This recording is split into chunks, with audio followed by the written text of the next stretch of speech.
So good morning guys, nandito tayo ngayon sa Barangay Lumampong, Indang, Cavite.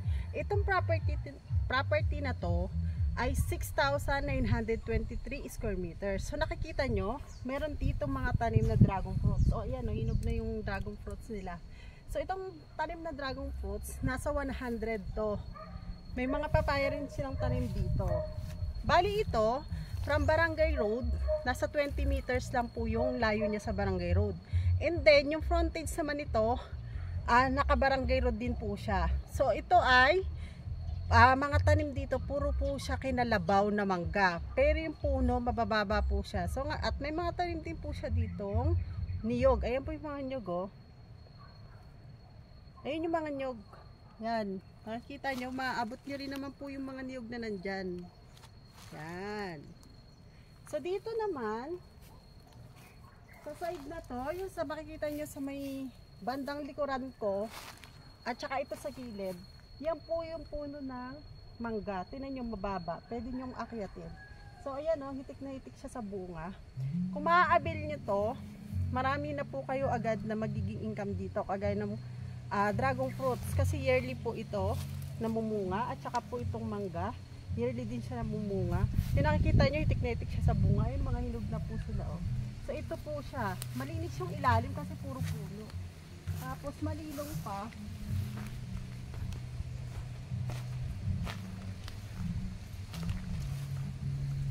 So eto yan. So guys, ayan, tingnan nyo, oh, daming puno, daming bunga ng mangga, diba? So abot na abot nyo. Tingnan nyo naman yung puno niya, ang baba lang. Oh, kahit bata pwede akyatin kasi sobrang baba. Diba? Parang ano lang yung puno, dwarfs siya. Hindi kagaya ng ibang mga puno ng mangga na ang tataas talaga siya.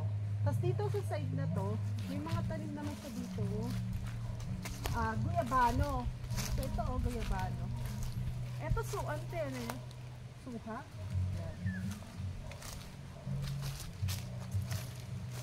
Ito, nahuhulog na nga po yung mangga dito dahil sa lakas ng hangin, bumabagsak na lang siya. Ditong side, ito namang side, puro siya guyabano. Tingnan mo yung guyabano. Yan, nabumunga na rin yung guyabano. Yan, puro guyabano ditong side. Ang maganda kasi dito, may perimeter fence na siya. Ayan, oh, nakabakod na paikot. Yan, paikot na ganun. Tapos ang property flat po siya, so may tubig at kuryente na rin dito. Napakaganda nitong property na to. Total cut niya po ay 6,923 square meter cut. So maganda po to sa mga naghahanap ng farm. Title po tong property na to. So sa interesado po, pwede nyo po akong kontakin sa aking page o sa aking Facebook account na Lilibet Cervantes. So, see you guys. Sana magustuhan nyo po. Bye-bye!